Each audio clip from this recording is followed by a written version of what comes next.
Hey, yo, man, what time is it? You know what time it is, man. 2 a.m.? Yeah, man. Man, you know what? What's up? It's 8:46, bro.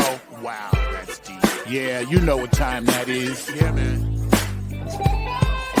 Nappy head, Yo, Funk Army. what's up? Stand up. Get it live, y'all. Yo, Mo, drop that beat. You know what we gotta do. Yeah, man. We bringing this funk just for you. You know, Repeat after me. Say, you don't have to be the best, just gotta outlast the rest. You don't have to be the best, you don't. just gotta outlast the rest. No, you don't. You don't have to be the best, just gotta outlast the rest. You don't have to be the best, just gotta outlast the rest. United we stand, divided we fall. Should our backs ever be against the wall, we'll be together until the jam is done. I'ma say that again for you.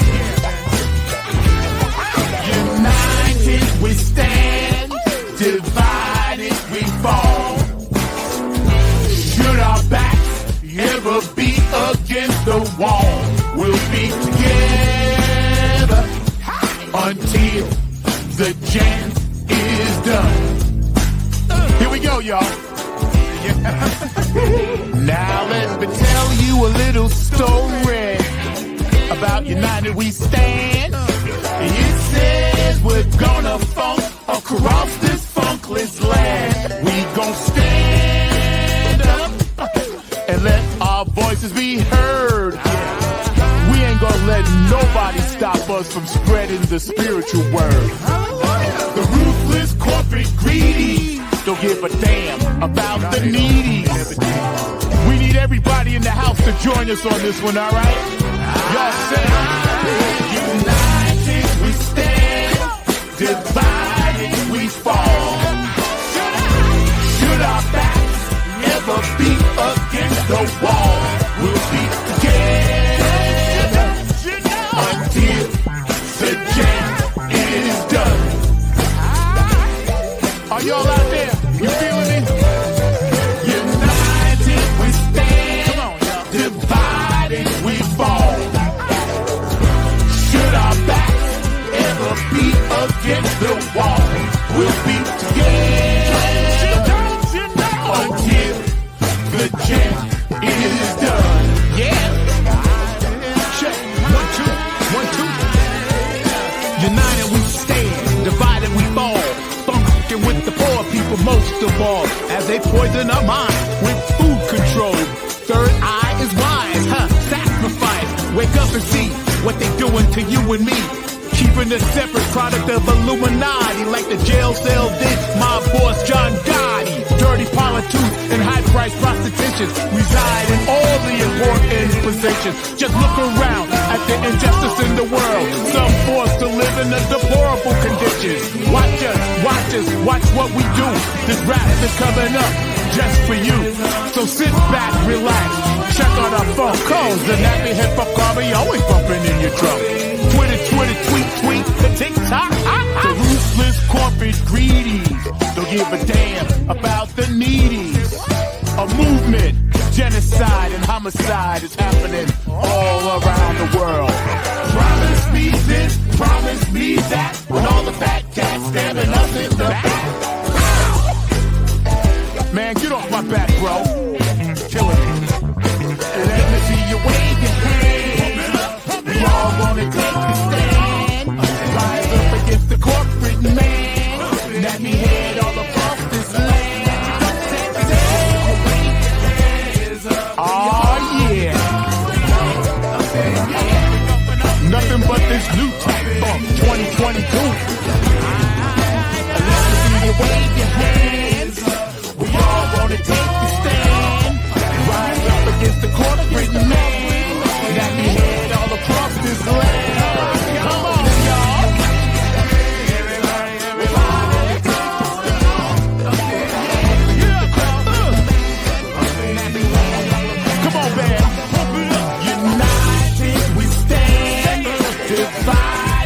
we fall. One more time. Should our backs ever be against the wall, we'll be together until the change is done.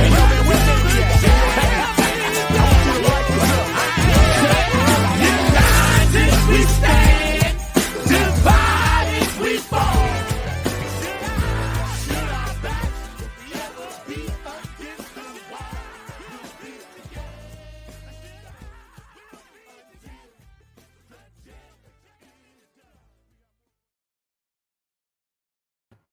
I had to beam in like that, coming in the side, funk from the front seat.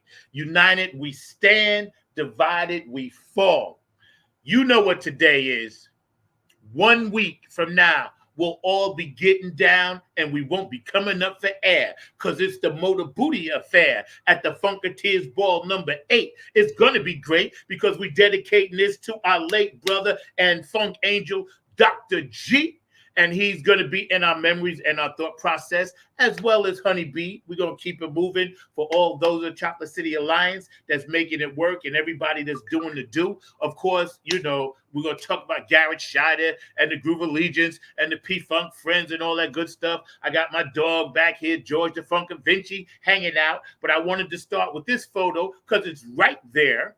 And that pretty much says it all. So welcome another edition of Funk from the Front Seat right here on 9 on the Grind TV. All right, so y'all hang out for a quick second because my producer, Mr. Mark Lee, is actually doing some stuff down at Centerfest downtown Durham. So if you're in the area, I suggest y'all go down there. A lot of people we know performing down there, vendors and, you know, things of that nature, as my dog Mark Lee would say. So go down and check it out because, you know, it's not a bad thing to participate in, and it's happening all weekend long in Durham. So we're going to get back to some photos in a minute, but right now I'm going to do what I usually do. Yeah. Okay. Right now I'm going to do what I usually do.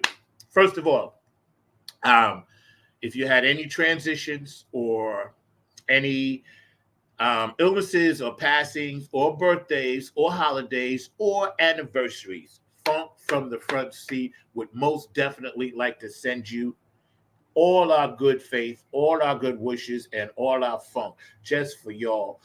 You know, happy birthday, boo. I love you. September 13th. That's dope. My wardrobe consultant, Christy, thank you because we rocking the black today. You can see that. So thank you for picking out my outfit. And also feel better, baby, because you know how we roll.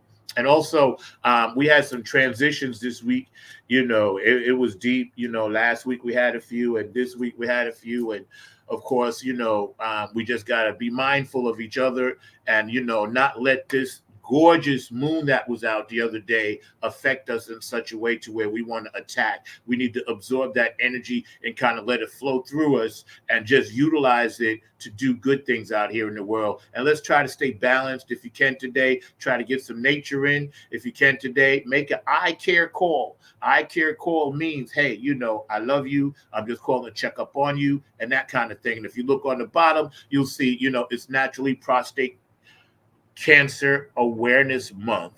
And being a survivor myself, you know, I have to always promote things like that because it's very, very important. Men go, it's a simple finger prick, takes you 5 minutes. It could save your life. Today, my special guest, Mr. George Darden, Mr. George the Funk Vinci is hanging out backstage, and we're going to be talking about Mr. George Darden. You know, we got some nice photos and things that we're going to show a little bit later on in the show, and we're going to read a little bit about his ball. This is number 8. So that means that 7 times, you know, it went off without a hitch. And this is number 8. So, you know, it's a beautiful thing. When you have something that started, and that's what George and Bootsy and James Brown always says, funk is making something out of nothing. That's what funk is, taking nothing and making something out of it. You know, naturally, I know a little bit about that. Also, too, I'd like to shout out all of our service men and women with this impending, war that we may be headed in, and another one and another one and all that good stuff. But, all the healthcare workers, all the firemen, policemen, all the people that drive the buses, the taxis, the cabs, the Ubers. I would like to thank all the store vendors, all the retail operators, all the people that work in the Waffle Houses and Burger Kings and McDonald's and Chick-fil-A's. I would like to thank all of you because you guys are really America's unsung heroes. If you're a massage therapist, if you're a therapist of some sort, if you work in a hospital, if you work in a dental office, a lot of these resources we always use every day. We all utilize them and we take them for granted that they're going to be there. And no matter what we have going on in this country, this is the greatest country in the world because we have opportunity to find resource after resource after resource. Yes, it's a pain in the ass. Yes, it may not always work to your advantage, but at least we have those opportunities. Our cell phone works most of the time. Our internet service works most of the time. We don't have to worry about waking up and having bombs drop on us. So thank all of our servicemen and women who stand watch on the wall. And I truly mean that.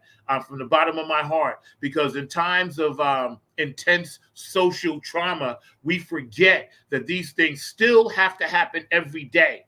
And every single day, we should thank those people and thank somebody and be kind to somebody because that's what this world needs. What the world needs now is love, sweet love. Y'all feel me? I'm in that kind of mood today. So check this out. Let me take off my funky sunglasses. I bought these just for the ball. And no, you can't have them. You know what I'm talking about. She know. No, you can't have them. Okay, so I might let you rock the hat. Maybe. Depends. Gotta get right. I'm gonna be getting beaten for that. But yo, check this out. Funketeers ball, man. I'm gonna bring on my dog George Darden. I mean, damn, I keep saying George. He's here with me. I can't believe it. Oh, somebody else popped in. Let me see who else is back there. I keep saying George. Oh, Q is in the house. Uh-oh, Q dog. I got you, bro. Let's get in on this. How you doing? All good, man. All good. How you doing? I'm doing good, man. I'm so happy to see your face. This is a pleasant surprise. You got me. You got it, bro. We in here. We in here. I'm here. What up, George? Was funky. Oh, everything funky, man. Everything funky. Oh, yeah. Oh, yeah. Yo, man. First of all, thank you for joining. Q&A Entertainment, Otis Hawk, in case you don't know him. P-Funk extraordinaire, been on the mothership, helped build and drive the mothership and all that good bass player, musician. The business he has down in Georgia, man.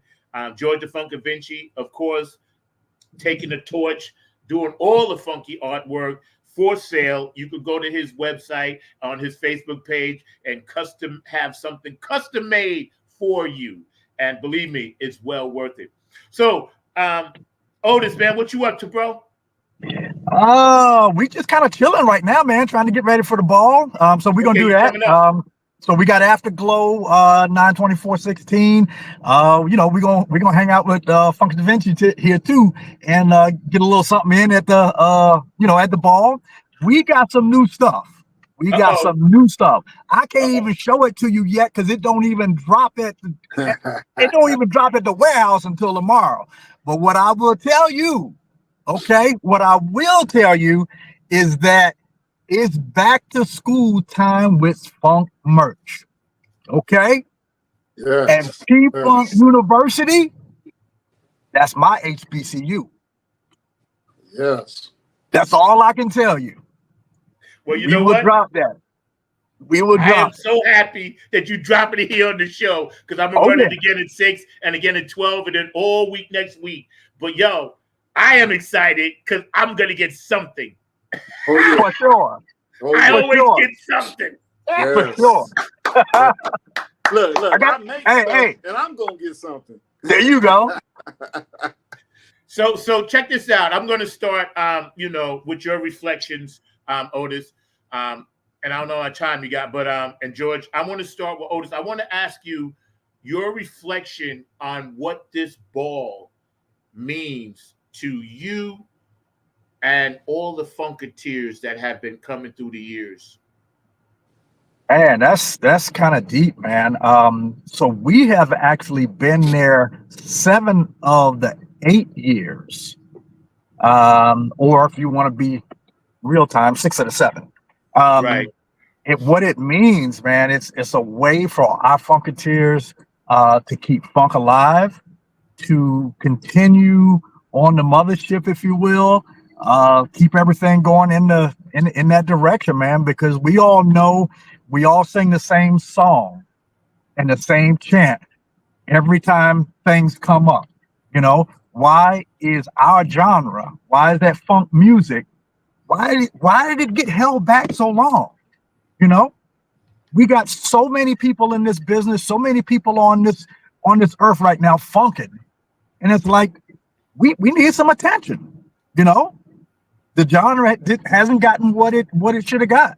You know, and so what it means to me is just another way to continue to funk. You know, everybody, and I hear you say it, number 9. I hear you say it all the time, man. We just got to be one. We got to be one, and we got to work together, because you know what? We're more powerful.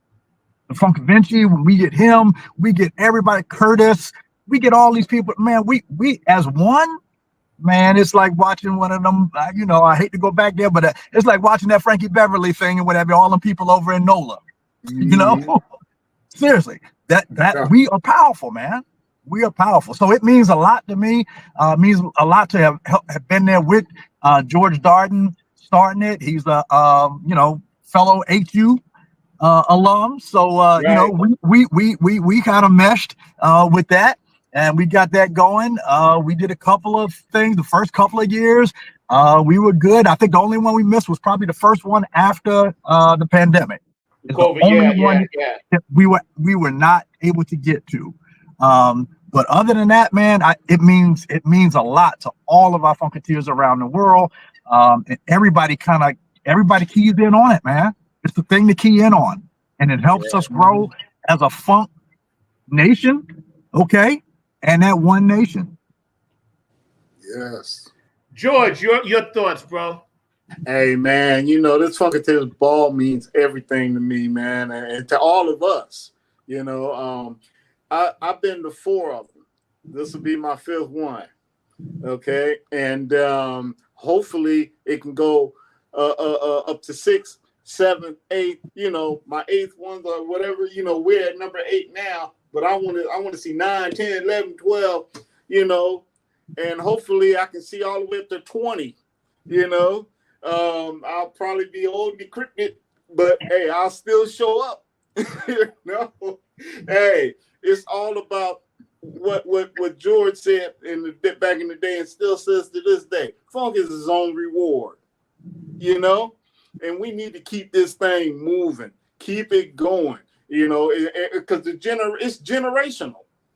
You see, it's a generational thing, and yeah, we all one nation, you know. You know, you see the young kids out there, you know, taking the funk, doing other things with it, and it's still viable to this day, you know. And man, that's why I like doing P-Funk artwork, period. You see? You know, as you know, I'm secluded to that. You know, that's what I do. You know, and of course, every now and then I touch a little music, but you know, yeah, man, it means so much to all of us that you, as you can see, we won't let it go, and it's not going nowhere. You know, it's not going anywhere. You know, that's right. We're gonna have a ball this time. You know, and I'm gonna be bringing some things over. Matter of fact, the one poster that I drew up. Just drew up, right? I'm gonna take it out of its case and let everybody autograph it. You know, because that's crazy, bro. It's all of us, you know. Nice. It's all of us. I wanted to show Otis. You remember you gave me this at my very first ball. Yeah. And you gave me this, and you see, it's still in the plastic. There you go. Now, I've been to 4. This will be my 4th one. The Okay. first two I missed because of surgery. And then I missed the one after the COVID year because I couldn't do that. But this is going to be my fourth one. So I'm pretty much 50% out of the 8. I'm pretty glad that I actually made 4 of them. But had I not, I wouldn't have met you. I wouldn't have met you. I wouldn't have met anybody up there in that new clique, because it's an old clique, but it was a new clique. The ball was a new clique. Right. You know, I was in the old cliques, but the ball was a new clique. So I was like, man, I kept hearing, and I was so pissed. I had surgery, and then I wanted to see Dawn because they was the first one.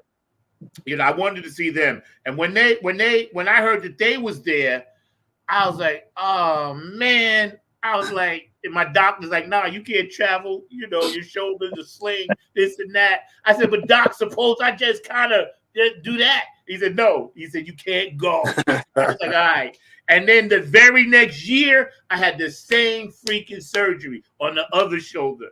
It was like, and I was so pissed because I wasn't doing music. I was like, this shit is working against me, man. I was like, why is the funk doing me like this? I gave my whole life to it. Why are you doing me like this, bro? But, you know, God had other plans. He wanted me there that day to meet B and to meet you and to meet Donna. See, that was the plan. Because I literally, true story, I drove up there with a 3/4 of a tank of gas and $48 in my pocket. I remember you telling me. Wow. Remember? I didn't have nothing. And David Brooks put me up and bought my ticket. And the rest of y'all chipped in for gas to help me get back. I was that determined because I was like, I'm not missing this one. Something told me just get there. And I'm grateful. I'm going to show you guys some pictures, man, so we can reminisce, man. But again, you guys are watching Funk from the Front Seat, not on the Grind TV. Every Saturday, we're going to be here. Obviously, next Saturday, we're going to be doing something else. But I wanted to show you guys this, man, because I think it's mad cool, you know, that, you know, this is one of the ones that I thought was very appropriate. You know what I'm saying? Yeah. Only because he's underneath the mothership. And that is very expressive right there.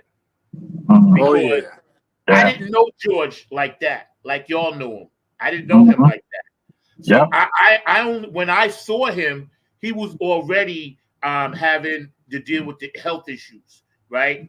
And I was like, wow, this brother's doing that, and I was just so happy to see, first of all, the Chocolate City part of it and his connection, but also how he was as a human being. You know, he was dealing with it, and he still was gracious. He was at all the events, the first one I went, the hotel, the this, the that, and the third. He was always there to say, hey, this is what we're doing. And he told me back then, he was like, yeah, man, you know, I want to try to keep this going as long as I can. And I was me. I'm always begging, when Nappy Head going to play? When Nappy Head going to play? Right. I was sensitive. But it was okay because I understood his mission and what he was doing. I really did. I understood it, man. So your thoughts on this picture? Your thoughts? Man. Yeah. Oh, man. I mean, it's self-explanatory just by looking at it, you know? It's like, it makes it look like he just descended from the mothership. And, you know, I mean, and I'm, you know, I met George and we sat down and we chopped it up, you know, and, man, I even had him sign his face that I drew on the P-Funk Raisins. You remember that one, right? Oh yeah. Yeah, I even had him autograph that, you know, because I put, you know, people in the audience, and he was one of them. You see, hey, I mean, he's cool brother, man. You know. Yeah, no question. Yeah, it looked like he just looked like he where he needs to be. Yeah, you know, it's pretty straightforward, man. That's where he always wanted to be. That's where his heart was. You know, I just remember him. I remember him backstage at a lot of the shows, and we just made provisions, you know, whatever moves we had to, you know, make, you know, clear that little path. Let's get this out the way. You know, he just enjoying himself. just enjoying himself. So I think it's really appropriate, real appropriate. Oh yeah, yeah. so do I, man. That's why I was like, I'm gonna show that one first. Now Yeah. here, this is probably like I don't know where this was, but he was always rocking his hat. Yeah. And right now, oh, go ahead. Go ahead. No, go ahead. No, I was about to say that I think it's the same hat. I think that was the one that Bootsy was at. Probably. I think that's the one that Bootsy was at. I can't remember, but I think that's the one that he was at. That was Bootsy a at number blast. 2 or 1? No, he was not at number 1. It was definitely number 2. Right. Yeah, definitely number 2. Yeah, that was a blast. Him and Mike Hampton. And if you look way in the back, that girl in the red right there, that's Penda Jones, sings with me. She came up to this one. Okay. You know, I bet he would have loved wearing one of these bucket hats that I got coming up.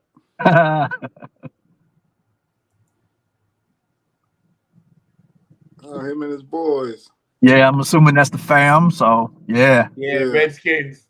He's definitely in the skin. Although, you know what? He told me his cousin, because he knew I was a Jets fan and a Chicago Bears fan, and he once sent me something and said his cousin was on the 85 Super Bowl team of the Chicago Bears. He was the tight end, Moorhead or something like that. And he sent me the football card. This is how thoughtful he was. Yeah, this is how thoughtful this man was.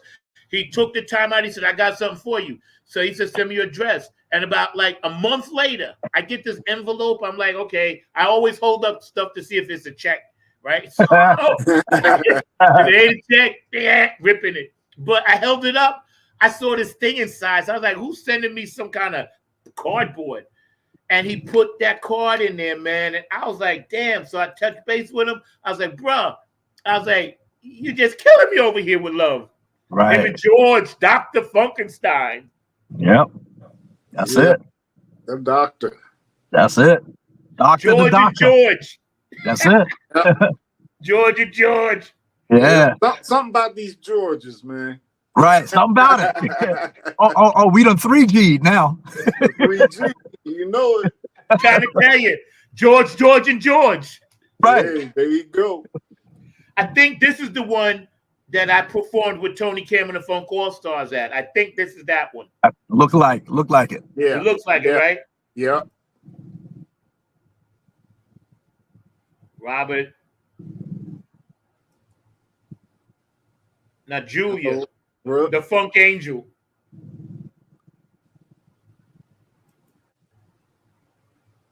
West Coast. Funk Kid. And by the way, if you watch it, Funk Kid, we done beat y'all 5 times in a row in the trivia. Right. You know I'm gonna be down with y'all the next time around on that too. I know. Yeah, because they drafted me, man. That was wrong, man. Yes, we won by the last question. We won. West Coast. That's my dog Terry. Listen, we gotta keep Terry in our prayers. Terry, we love you. Obviously, he's been going through some things, man. I just talked to him 2 days ago. You know, so let's keep Terry in our prayers, man, and thoughts. He said he's gonna be at the ball. We ain't performing, but if I know him, he's gonna be at that ball. He ain't missing that. We love him, T. Good dude, good dude, brother. Real good dude. Yes, he is. Yep. That's special. Yep. That's special right there. Yeah, it is. Yeah. Definitely. Oh my goodness. Right? Yeah, man. Some of my shots that I got, I did them myself. They were candid. They didn't know I was taking them. And at the last minute, Funka Drill looked up. He said, "You taking me?" And I was like, "I already did it." So it's done. Yeah, we went and picked him up. We was up in New York. We did Funkadelic Studio. Okay. And me and Donna did a thing up there, and we scooped him up. We scooped him up, brought him over, had a blast, man. Had a blast up in the NY. Yeah. I be seeing Funkadelic Studios. They be doing them open recording jam things a lot. Yeah. Yeah, I haven't been to New York in a minute, but next time I go, I'm definitely gonna pop up there, man. Uh-huh. Julia is an important cog for y'all that don't know. Julia Rigsby and the Chocolate City Alliance, and her and Tony Cam deserve all the props, and they're working with Bethesda as well. But she's always been on time, man. Always been on time. Always. And we know who this is. Oh yeah, Mr. Hampton. Kid Funkadelic himself. Yeah. I gotta go back for a minute because I want you guys to see something. I had some earlier ones that I pulled up, right? Of him and Boosie, and I have to get to those because I know they're there somewhere. But yeah, man, as we partake on this journey, there we go. Now that's probably at one of Boosie's concerts. Yeah, that's early. From back in the day. Yeah. That's from back in the day. Mm-hmm. Yeah. Boosie be in that outfit, man. He be crazy tight with that. Mm-hmm. Now that's just the ball.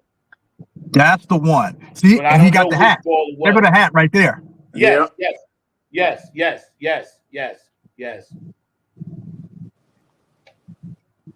The man is the man. He couldn't even move about in the crowd, man. Bootsy couldn't even move, man. They descended on him like, of course, like you would not. He couldn't move. He couldn't. All he could do is dance. Bootsy be baptizing people. When I last saw him, he grabbed me by the head and pushed my head to his and baptized me. And I was like, "Oh, the Holy Ghost! Yeah, the Holy Ghost!" Right. Not the friendly ghost. Right. The Holy Ghost. Yep. Right. I think this is at a book signing or something. I don't know who that is. It don't look like George. No, that's not George. That's not George. But I don't know who that is. I'm not sure on that one. And I'm gonna end with that one because that pretty much says it all right there. That says it all, man. That says it all, man. Right. Yeah. You know, there's nothing that can encapsulate the encapsulation in this picture that doesn't say love, respect, honor, cherish, and also working together on something that means something to everybody else. That's unconditional love. You know what I mean? And that's a powerful thing. That's an extremely powerful thing, man. And I'm so honored to even be able to sit here today to even talk about George like that. Because again, I was just starting to get to know him. And when you know, he was always so busy, the only way, and he was a Club Funketeer ambassador as well. And when he would have time, I would hit him up and check on him, you know, and say, "Hey, bro, how you doing?" And we would always communicate through Facebook Messenger. So I kind of just feel like he's smiling on this one. Like you said, Otis, this one going to be the one. Yeah. If there was ever one to be at, I feel the energy. Yeah. Tickets are still available. Y'all go to funketeersball24.com. But yeah, I think this is gonna be the one, man. Even if you just show up on Saturday, you know, the one. Who so far out of the acts? Because I'm gonna read this thing, right? And it's Funketeers Ball 24 is dedicated to the memory of the event's founder, George H. Darden, II, who we lost earlier this year. We are proud to continue his legacy with live musical performances featuring P-Funk royalty, Garrett Shider, Star Child, and Mike Kid Funkadelic Hampton, with the all-stars of funk ensemble Groove Allegiance and the P-Funk Friends. So that's Greg and Benny and Lodge and Benzel. You know, they all coming through, you know. Danny coming too. Danny DeBro's gonna be there too. No, it's on. It's on, man. It's gonna be bouncing up in that joint. You know, also the Groove Allegiance special guest virtuoso guitarist Marcus Machado and the acclaimed singer Yazra St. James, also DJ Lance Reynolds and MC the Captain Tony Care. Right, all right.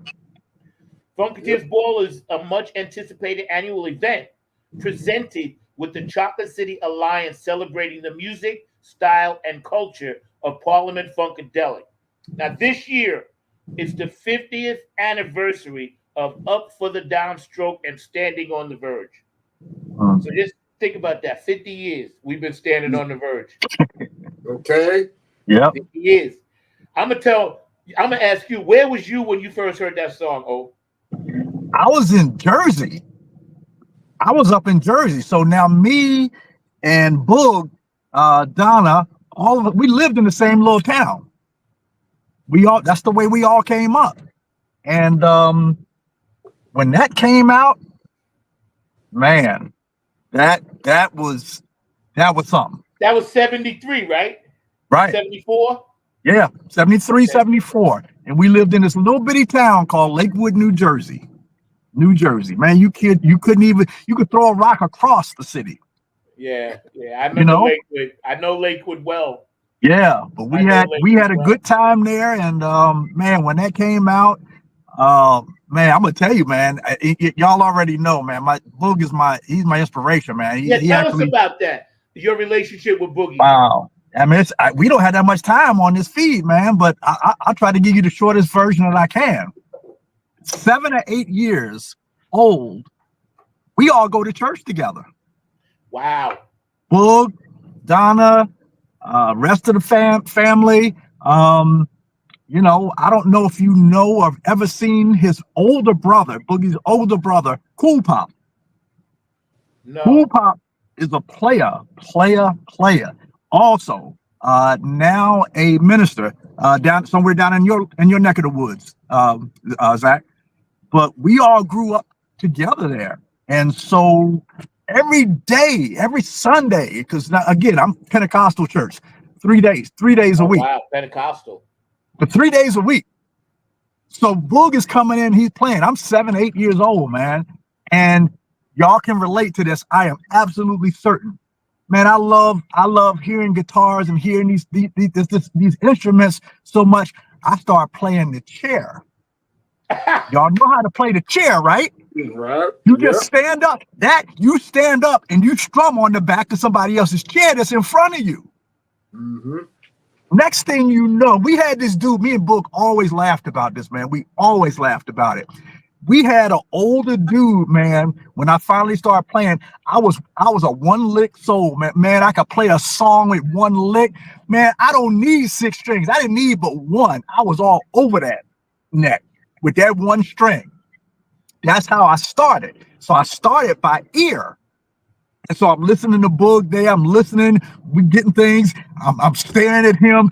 Boog is seriously like turning his guitar so I won't see his chords. Right. And now I'm picking up his chords. I'm picking up what he taught me how to play. That's where I learned how to play, in church, you know? And so going out on the road with them after that, and, you know, he just kind of drug me along, man, but yeah, that's the little city that we came up in, and there's a whole lot of stuff in the middle of that, but yeah, that's the way we came up. The other one that took us over, Mothership Connection, that little city in New Jersey, every time you turned a corner, you would hear, "Do not attempt to adjust your radio. There's nothing wrong. We have taken control." Every single time, you know, and that's where it came from. You know, time moved on. You know, I moved on. We, you know, did some school and that sort of thing. Ended up in DC. Donna, Boog, they moved into DC. We kept it going, you know, because we grew up together. So when you moved, that y'all kind of still ended up in the same spot, same general area. Wow, they were in DC, but if you know that little tri-state area, man, we could pop across the way, and you in Maryland, you right there.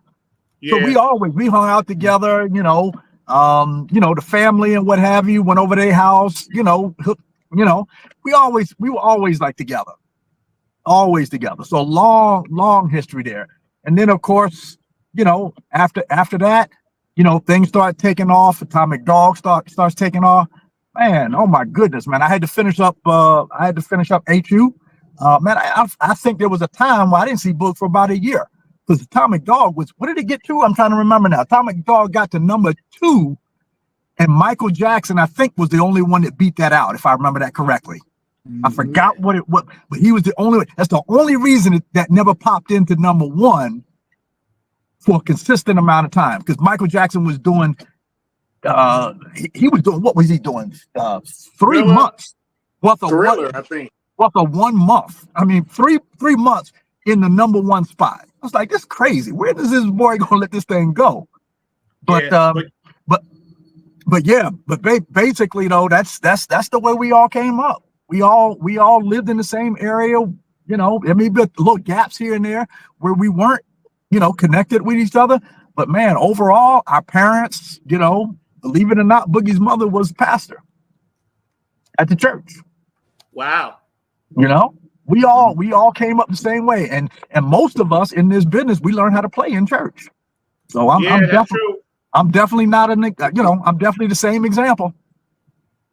Definitely the same example. But yeah, that was good times, man. Good times. Yeah.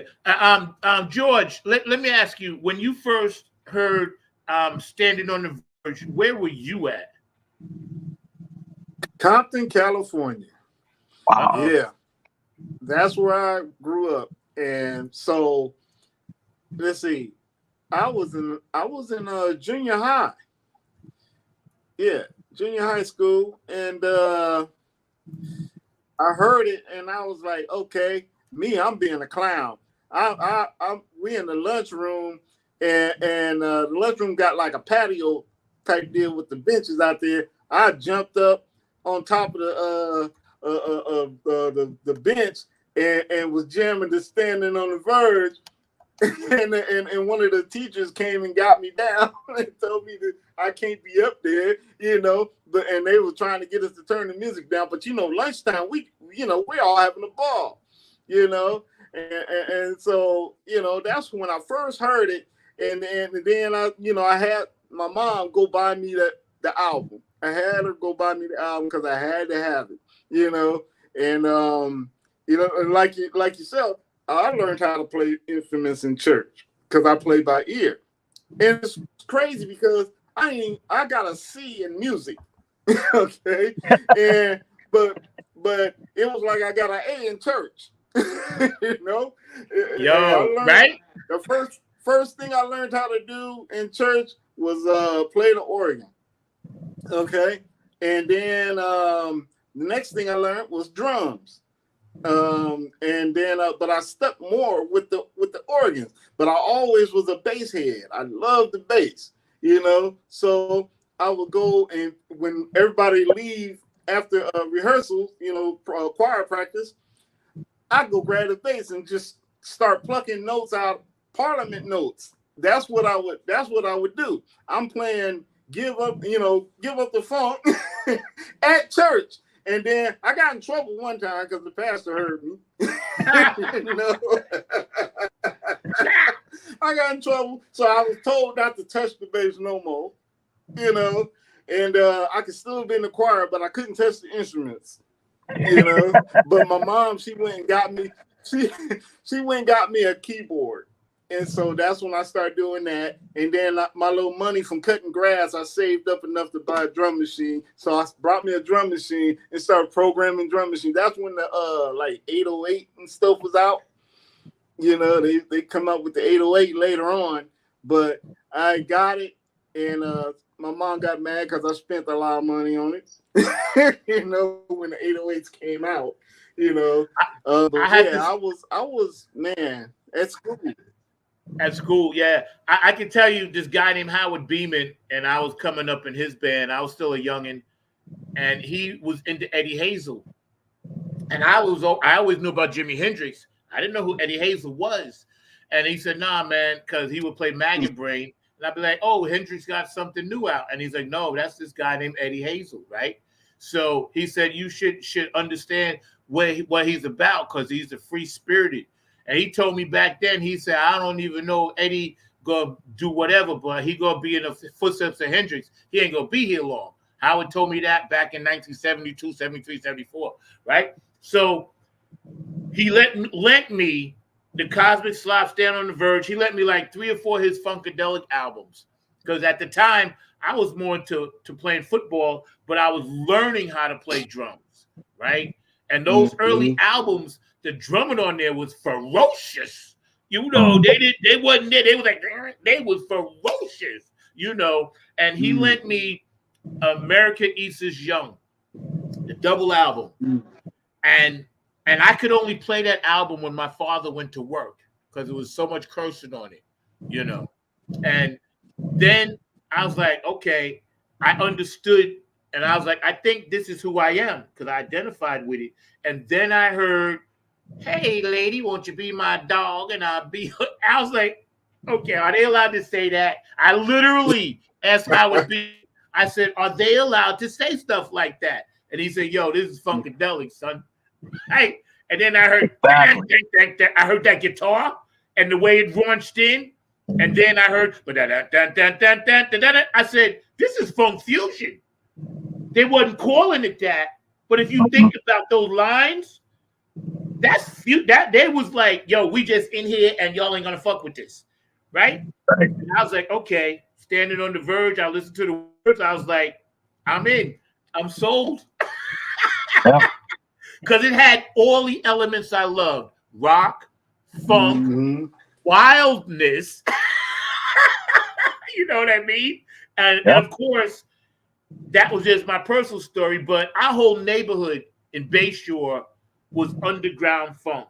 We knew Mother's Finest, P-Funk, all of that stuff, because we was a small little knit community. And there wasn't even a lot of black people in my community at all. Bayshore population, it must have been like maybe 70% white, 30% black. So when we would go to parties and we would go to things, and our parties, we would be playing Funkadelic music. You know, we play some dance stuff, but somebody always threw on one of them songs. And shit goddamn and all of that, right? So I was like, these are some wild motherfuckers saying all this shit. I literally was asking everybody, because I'm a preacher's kid, are they allowed to say this stuff on the record? You know what I'm saying? Talk about pussy, call my baby pussy. I was like, are you kidding me? Are you kidding me? If I would have let my father hear that song, he would have threw me out of the house. Right. What? Oh man, That's where we are. Off of Tear the Roof Off the Sucker. Because I was rolling back with my uncle from batting cages, and that song came on the radio.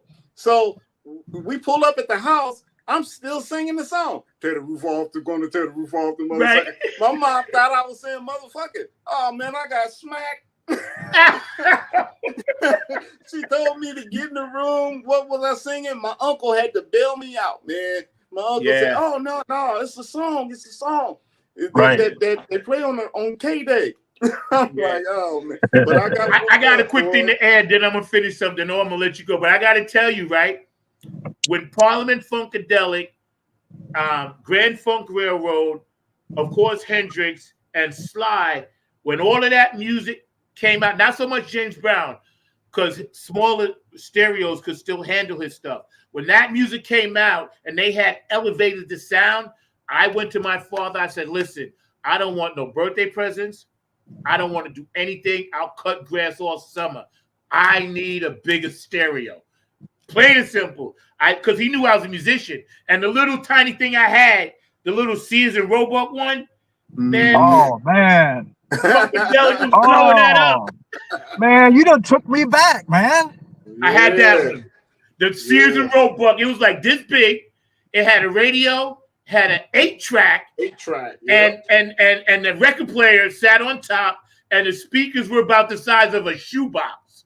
Right. Had a fake tweeter at the top and like a 8-inch or 9-inch cone. That was it. And I was trying, and the little skinny wires, and I was trying to play Funkadelic through that. Not gonna happen. No. Yeah. It was like, bang, bzz, bang. My stereo was like, F you, son. I'm out. Yeah, you blowing up all kind of speakers. Right. The next year, my dad got me the Yamaha Pioneers and stuff. the Yamaha, and I still have that to this day in storage. All right. I still have it. The speakers were like that. The head was like that. It was tubes. It was tubes. And he went to this place, Crazy Eddie's. Remember Crazy Eddie's? Yeah. He got it for $200 and something, which was a lot of money back then, right? Crazy Eddie's. And I still have it. That's why I never threw it away, and it still works. That's something, man.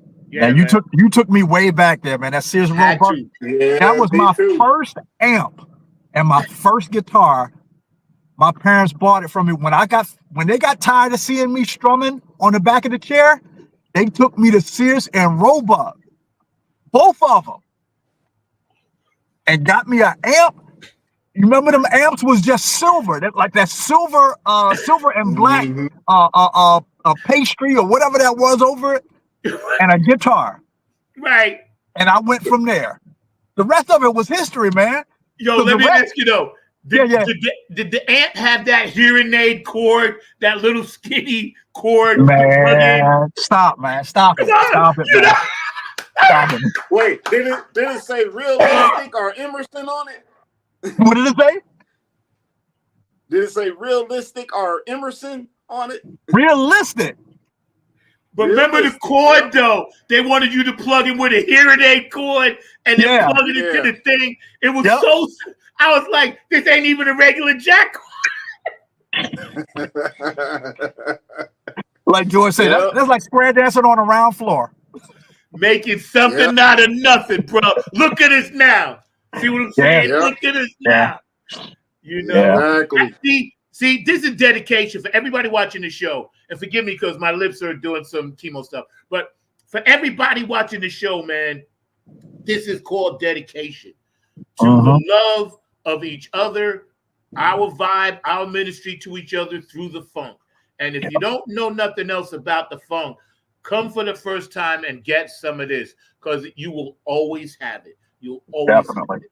If you meet I've never met a funketeer throughout the United States that I met for the first time. We didn't instantly show love. Yep. We don't fight. We don't do all that crazy stuff. Yep. That's why I'm bringing DJ Me with us. You know, Hector Garcia. This will be his first time coming to the bar. Oh man. Yeah. So I made sure that he, I talked him up. I said, "Hey man, come on down." You know, he got that mothership built out here. That big one. Oh, it's huge. Yeah, and that's when you can actually go inside, sit down at the helms, and bump the music because it got a serious sound system in it. Lights, smoke, everything, and it's got 3 seats: the captain and the 2 helmsmen or drivers. You can just sit there and chill. It is bad. I'm coming there one day, Christy and we're gonna make it there. Trust me, because he always invites me, Hector. But I can't make it. But I'm gonna be down there, bro. I'm gonna get some of that. That's a nice ship, man. There's a hotel directly next door, walking distance. That's San Antonio, right? Yeah, San Antonio. All right, I know approximately where it is. Yep. Now let's move on to Up for the Downstroke. All right, that's the other one. Oh, I'm gonna just let you go first. Man, Up for the Downstroke. Shoot, the thing that sticks in my head on that one when that came out, and again, I got to go back to the roots here, which was the church where we started.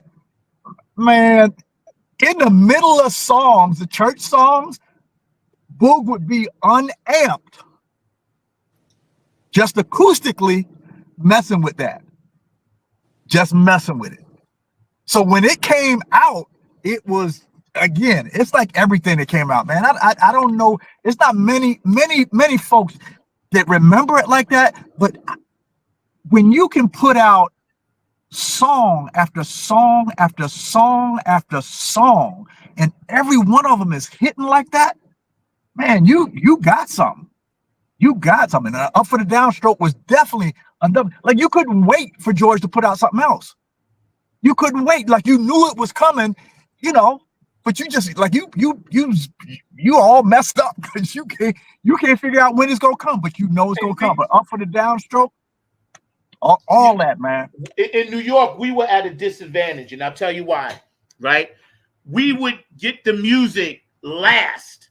Now I would get it, but the vibe would be last because New York was always into the glitz, glamour, that, and the third. But our little clique, we used to order stuff from this place called Audiophile.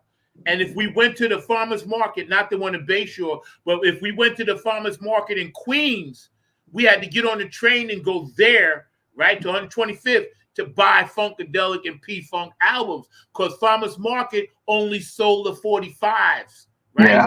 So when Up for the Downstroke came out, I remember I wasn't watching Soul, might have been Soul Train, and the commercial came on with George with the boombox and the long cape. Yep. And they was like, Detroit for the Downstroke. I was like, again, why am I last? You know what I'm saying? The shit had been out. You guys had been heard it. It was like 6 months behind schedule for us, right? And we listened to it. Of course, it was like, all right, bet. So somebody in the neighborhood always had it, right? So then that responsibility fell on to me. Because what I did, if I went to a party, God bless me, please forgive me. If there was a Funkadelic album there, I'm stealing it. Because I knew they didn't know what to do with it. It would be on the bottom of the pile, maybe scratched up. At the end of the party, maxi coat. Hey, you got it. I'm taking it. Got it. God told me I had that right. Right.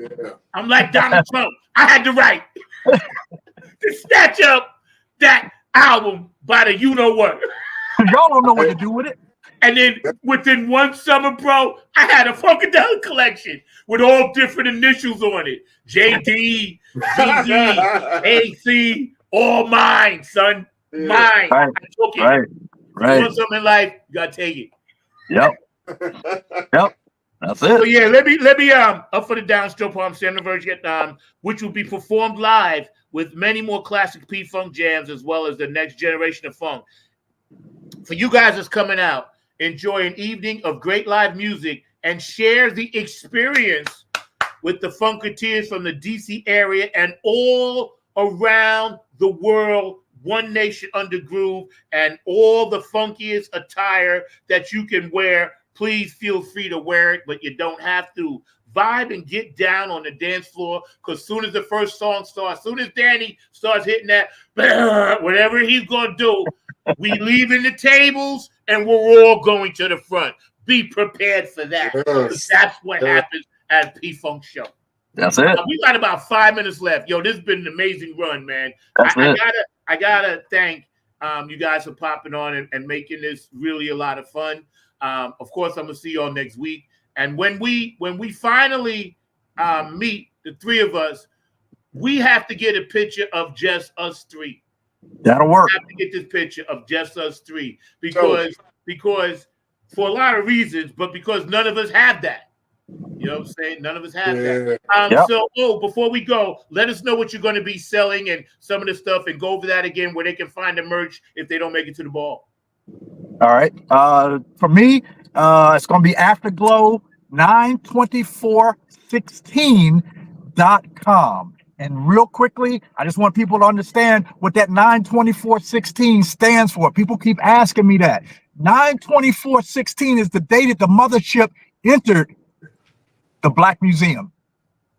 That's the day that the mothership was in there. So we tagged that along with our name. So coming out, we got a brand new line for you, coming up here. It's definitely going to be some funky stuff. If you into that school thing, like I said, P-Funk University is my HBCU. You going to get it there. We got it. We bringing it. It's coming. I love it. I love it. I love it. The Funkavinci, what you got for me, bro?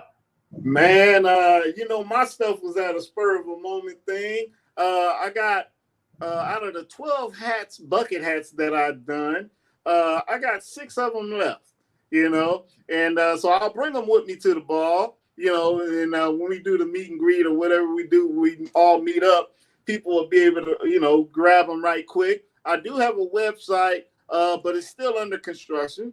And I do like have a way of getting these shirts out. I have a couple of shirts that I've done, and I'm gonna bring a couple of them that'll be for sale. You know, like I said, it was all spur of the moment. The ones that I showed you, Zach, the all over print one that I got. Yes. People will be able to order that after the ball, because if they order now, they ain't gonna get it in time. You know, so that's why I only got 3 of them. They were just James. Thanks to James Jones, he the one that said, "Hey man, that should be on the shirt." You know, the one of the poster right here. You know, show that poster. Pull the poster up closer so people can see it. There you go. That is just so sick, bro. You're crushing this stuff. That's nice. That's on an all-over T-shirt that I got, and I'm gonna be bringing that to the ball. And it was on me, April, and James Jones. We're the only ones with the shirts right now, because James, it was his idea, you know, and you know, because he saw that poster drawing, he said, "Dude, that got to be on the shirt. That got to be on the shirt." I said, "All right. I'll do it, and if we get it back in time for the ball, I'll bring it, and I'll bring it to you, you know." And that's what we did. So yeah, after the ball, you know, people will be able to order that shirt because it's on my Printify right now. And yeah, so we'll have a get together, and we'll all talk about it, you know. And that shirt is universal because it doesn't give you a specific number to the ball. It's just Funkatiers ball. Nice, yeah. See, so you can wear it to any ball. Yeah. I know one last shout out to Bethesda, the community, the town. When you guys host this event, we want to thank you on behalf of all the Funkatiers that come through. Of course, we're always orderly and everything, but we can't forget about the town that is so nice and always rolls out the red carpet for us. You know, the late night spots that we may go, and also there was going to be an after party that some of us were going to perform at, but we're not doing that now. It's going to be at the hotel, but we're still going to be at the hotel getting together after.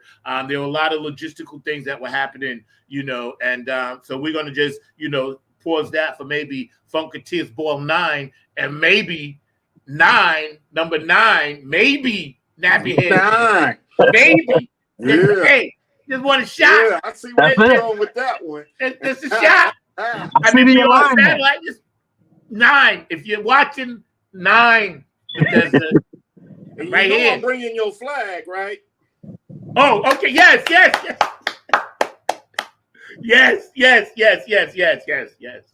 So let's manifest this to For sure. 9. I mean, damn, 9. don't pass me up. I'm literally right here. It's calling you. Thank you for sharing that story about Boog. Yeah. Because a lot of people always want to know what that 92416 is. Yeah. You know? And Yeah. that's bad. And just lastly, let me just say this last little piece, man, because I get a little touched up about this. You know, a lot of our funkers, a lot of our Funkatiers, Eddie, Boogie, I can go on and on and on, never were able to see the mothership go into that Hall of Fame, man. They never saw it go into the museum. And so what we stand for at Afterglow is a way to just keep funk alive, number one, and to keep honoring those guys who didn't see it and those who are coming behind them.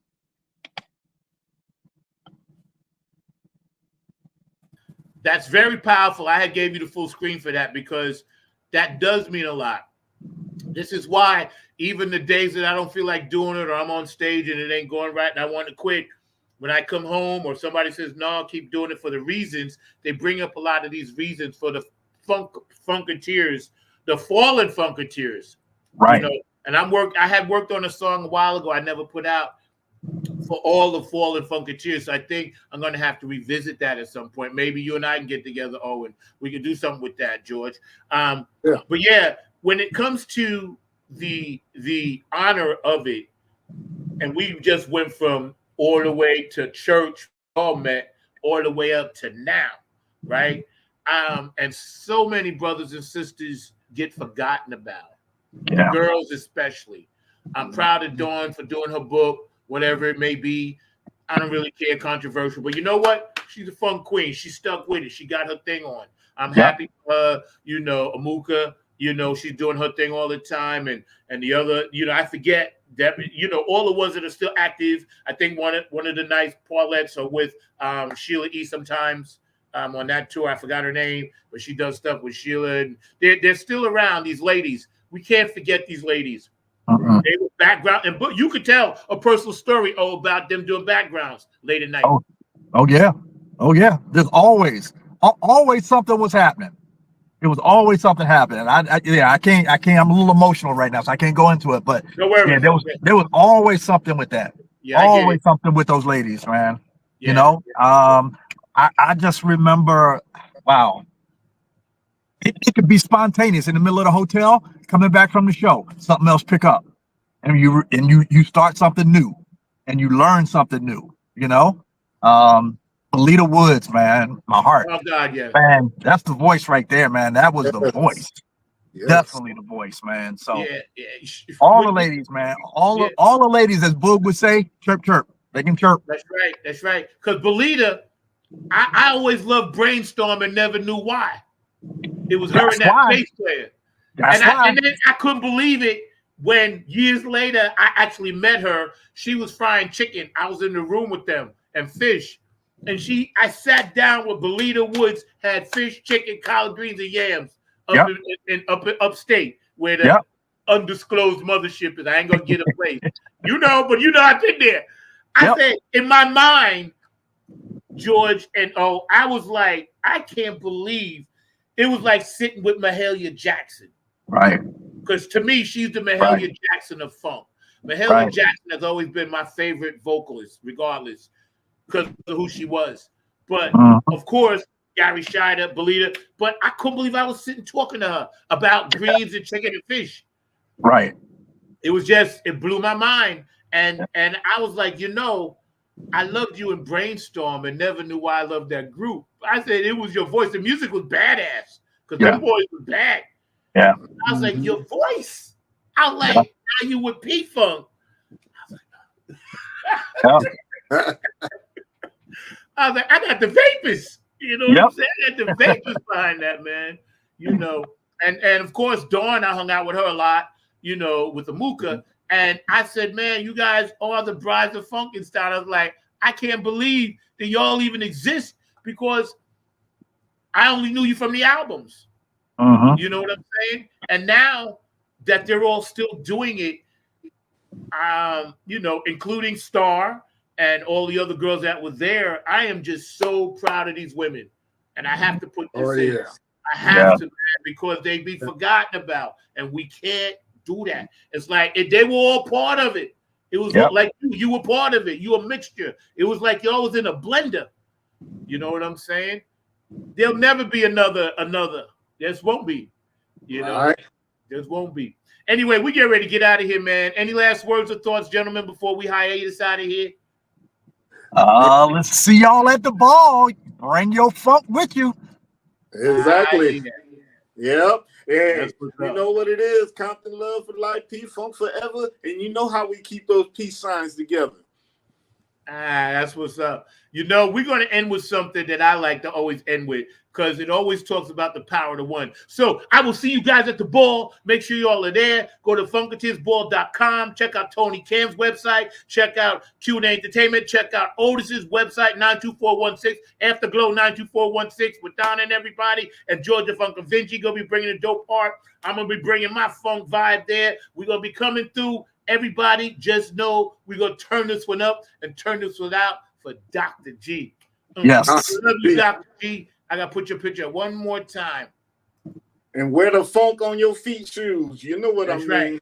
Right. We love you, Dr. G, and we're going to do this one right for you, bro. All right? So let's get out of here with a little bit of this.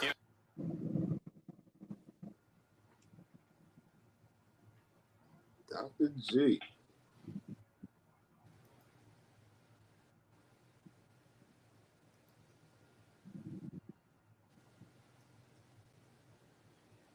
One second. Oh, my producer is messing with me. Somebody's trying to email me in the middle of stuff, which is very, very weird to me. And nothing I can do about that. Hold on. My producer, Mr. Markley's in the field. Thank you, Mr. Markley. I love you, bro. You know, it's however you feel, but you just have to fit it between that space, that little space that you got, which is one. You know, one. One. And then you would try to fit your different notes, but you felt in between it, like, you know, and that's the funk. You know, and you can change that. You know, and that's the funk. And you can change that.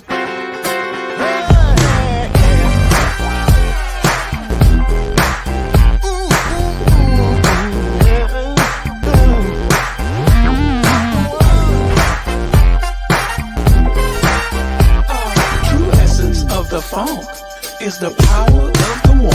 It's the power of the one. You know this funk has just begun. You can lean on me. Let your mind be free, Bob. Night shall not won't die. But I need the funk, baby. Benson, hit back.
essence of the funk is the power of the one, Bob.